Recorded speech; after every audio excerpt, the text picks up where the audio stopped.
Dictation अभ्यास के लिए हमारे चैनल को सब्सक्राइब करें। चलिए शुरू करते हैं। गति लेखन संख्या 54 GD बीस्ट रेडी। स्टार्ट। मान्यवर, यह कितनी लज्जा की बात है कि अनाज के दाम आसमान छूने लगे, लेकिन सरकार ने खरीद मूल्य सिर्फ 10 रुपये प्रति क्विंटल बढ़ाया। पूर्णविराम। गेहूँ खरीदा नहीं गया। हम बाहर से गेहूँ लाकर लोगों को खिलाने के लिए मजबूर हैं। पूर्णविराम। सरकार कहती है कि हम 45 लाख टन भी गेहूँ खरीद सकते हैं। पूर्णविराम। सरकार 5, 10 या 19 लाख टन कितना गेहूँ खरीदेगी, इसका सही आंकड़ा देश को नहीं बताया जाता है। पूर्णविराम। लेकिन जितना गेहूँ बाहर से खरीदा गया, हमने जब पूछा कि कितने में खरीदा तो कहा गया कि ऑस्ट्रेलिया से खरीदकर मद्रास बंदरगाह पर जो लागत आई वह 1500 रुपये प्रति क्विंटल आई है। पूर्णविराम। वहाँ से ट्रांसपोर्ट करके अगर वह यहाँ जाएगा तो उसकी कीमत 2000 रुपये प्रति क्विंटल से अधिक हो जाएगी।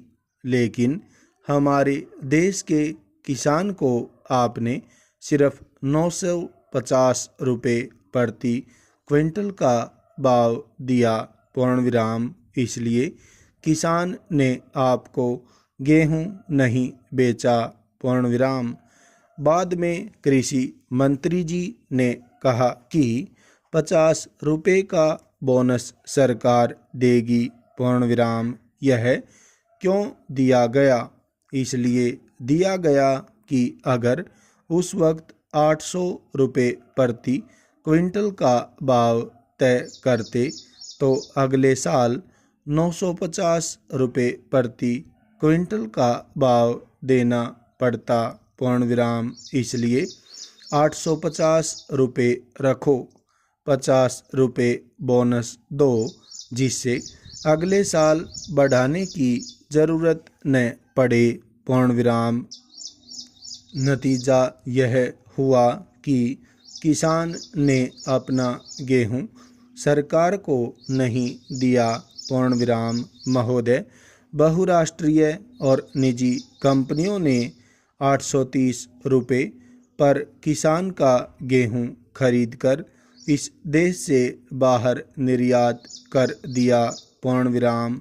आज आपको बाहर से गेहूँ मंगाकर गेहूँ के दाम स्थिर करने की आवश्यकता पड़ रही है।